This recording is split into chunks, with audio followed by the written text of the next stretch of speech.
আমাদের দাবি দাওয়াগুলো আল্লাহর ওয়াস্তে আপনারা পূরণ করুন, আমাদেরকে যেন আরেকবার রাস্তায় নামতে না হয়। এখন আগে বট বাহিনী ছিল একটা দলের, এখন আল্লাহর রহমতে অন্য কিছু রেপ্লিকেট করতে না পারুক এখন দুই দলেরই বট বাহিনী আছে। মানে আমাদের অবস্থা এমন হয়েছে যে ভিক্ষা চাই না মা, তোর কুত্তা সামলা। আমরা এখানে সালাউদ্দিন সাহেবের কোনো আমরা হোল দোল দেখতে পাচ্ছি না, এবং আমাদেরকে বারবার মনে করিয়ে দেন সংবিধানের বাইরে হাঁচি দেওয়াটাও গুনাহ। দরকার হলে আমাদের কোনো দাবি আবদার আপনাদের মেনে নিতে হবে না, আপনারা স্রেফ আপনাদের যে প্রমিসগুলো করেছিলেন সেগুলো বাস্তবায়ন করেন। সে কোন দল? অথচ আমাদের হিউম্যানিটেরিয়ান হিসেবে আলোচনা হওয়া উচিত ছিল যে একটা চলাফেরা করা একটা ইয়াং ছেলে, দৌড়ানো ইয়াং ছেলে আজকে তার পাটা হয়তো লুজ করে ফেলবে, এই পা দিয়ে সে আর ফুটবল খেলতে পারবে না, এই পা দিয়ে দৌড়ে তার মার কাছে যেতে পারবে না। এই জায়গাগুলো আমরা আলোচনা না করে আমরা আলোচনা করছি যে সে কোন দলের ছিল। তারপর সবচেয়ে বড় বিষয়, আমরা গণভোট নিয়ে কথা বলছি, সংবিধান নিয়ে কথা বলছি। আমাদের স্বরাষ্ট্রমন্ত্রী সংবিধান খুবই ভালো বুঝেন, লয়ারদের থেকেও ভালো বুঝেন। আমি একজন নিজে লয়ার, কিন্তু আমি নিজে স্বীকার করবো উনি আমার থেকে ভালো বুঝেন এবং খুব ভালো বলতে পারেন। কিন্তু স্বরাষ্ট্রমন্ত্রী কিন্তু আরেকটা কাজ আছে, যে কাজটাই যে প্রধান কাজটা উনি করেন না, সেটা হলো বাংলাদেশের আইন শৃঙ্খলা পরিস্থিতি নিয়ন্ত্রণ করা। আমাদের বাংলাদেশে আমরা গত পরশু নওগাঁতে একই পরিবারের 4 জনকে জবাই করে রেখে যাওয়া হয়েছে বাসায়। কেন এই সাহসটা করা হয়েছে? কারণ এই বিচারহীনতার সংস্কৃতি।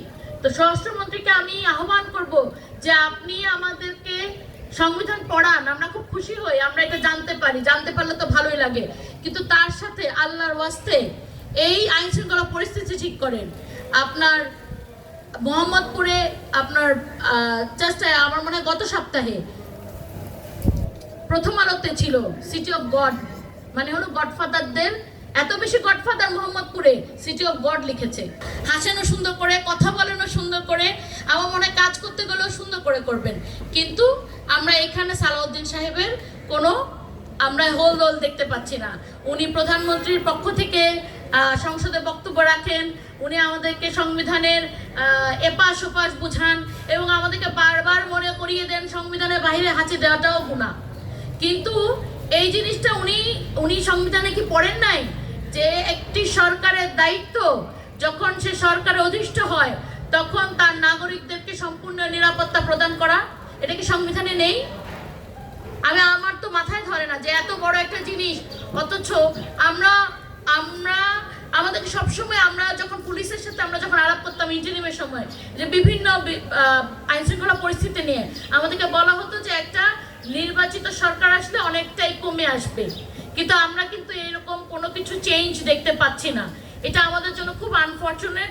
এবং ওনারা কেন মনে করতেন, এই জায়গাগুলো আমার এখন প্রশ্ন করতে ইচ্ছা করে যে আপনারা কেন মনে করেছিলেন যে একটি নির্বাচিত, ওনারা হয়তো মনে করেছিলেন নির্বাচিত সরকার আরো ভালো কন্ট্রোল করতে পারবে, কিন্তু আমরা কন্ট্রোলটা দেখছি না। আমি আহ্বান করব যে আপনারা আপনাদের যে নির্বাচনী প্রমিসগুলো দিয়েছিলেন, আমাদেরগুলা দরকার হলে আমাদের কোনো দাবি আবদার আপনাদের মেনে নিতে হবে না, আপনারা স্রেফ আপনাদের যে প্রমিসগুলো করেছিলেন সেগুলো বাস্তবায়ন করেন, তাহলে বাংলাদেশের মানুষ সুখে থাকবে। আমাদের প্রধানমন্ত্রী তো বলেছেন যে দক্ষিণ প্লাজার স্বাক্ষরিত প্রতিটি শব্দ অক্ষর অক্ষরে পালন করবে। ঠিক আছে, আপনার নোট অফ ডিসেন্ট সহ অক্ষর অক্ষরে এটা পালন করেন না, অতটুকু করেন, তাও আমরা খুশি। মানে আমাদের অবস্থা এমন হয়েছে যে ভিক্ষা চাই না মা, তোর কুত্তা সামলা। এখন আপনি যতটুকু আছে অতটুকু করেন। তারপরে ছিল যে আমাদের খাদ্য নিরাপত্তা, আমাদের নাগরিকদের নিরাপত্তা, আমাদের মেয়েদের যে সাইবার বুলিং থেকে নিরাপত্তা, নারী রাজনীতিবিদদের জন্য যে নিরাপত্তা। আপনাদেরও তো অনেক নারী রাজনীতিবিদ আছে। আমার সবচেয়ে মজা লাগে কি জানেন, আমরা এখন আগে বট বাহিনী ছিল একটা দলের, এখন আল্লাহর রহমতে অন্য কিছু রেপ্লিকেট করতে না পারুক এখন দুই দলেরই বট বাহিনী আছে। এবং আমার মতো কেউ যদি মিড পয়েন্টে কথা বলে যে সরকারের সমালোচনাও করবে এবং প্রশংসাও করবে জন্য কোনো ভালো কাজের জন্য, তাহলে কিন্তু আল্লাহর রহমতে দুই বট বাহিনী দ্বারাই গালি পাবে, গালির কোনো কমতি নাই। মানে প্রতিদিন বলে যে ডাক্তার এটা কি ভাত খাওয়ার আগে খাবো না পরে খাবো, এই অবস্থা হয়ে গিয়েছে। তো এই জায়গাগুলো থেকে আমাদেরকে বের হয়ে আসতে হবে। আপনাকে সবকিছু সরকার দিতে পারবে না, সরকার আপনাকে নিরাপত্তা দিবে, কিন্তু ভদ্রতা নিজে শিখে আসতে হবে। সুতরাং চলেন আমরা সবাই মিলে হাতে হাত রেখে চেষ্টা করি, এবং আমরা নিজেরা যদি আর একটা আপু বলেছিল এখানে, আমার খুব ভালো লেগেছিল কথাটা, মোমো, যে নারীরা কি বারবার রাস্তায় নেমে রক্ত দিবে? কেন? এত রক্ত কোথায় আছে আমার? এত রক্ত তো আমার নাই, আমি বারবার কেন দিব? একই বিষয়ের জন্য আমি বারবার রাস্তায় নামবো কেন? আমি রাস্তায় নামবো, আপনার 90 বছরের একজন লোক যে এমপি হবে তা তো হবে না। আপনার যারা এখন 90 বছর হয়েছে তারা রাস্তায় নামো, আমরা আর রাস্তায় নামবো না। আমরা আমাদের রাস্তায় যেটা নামবার আমরা নেমেছি, আমাদের দাবি দাওয়াগুলো আল্লাহর ওয়াস্তে আপনারা পূরণ করুন, আমাদেরকে যেন আরেকবার রাস্তায় নামতে না হয়।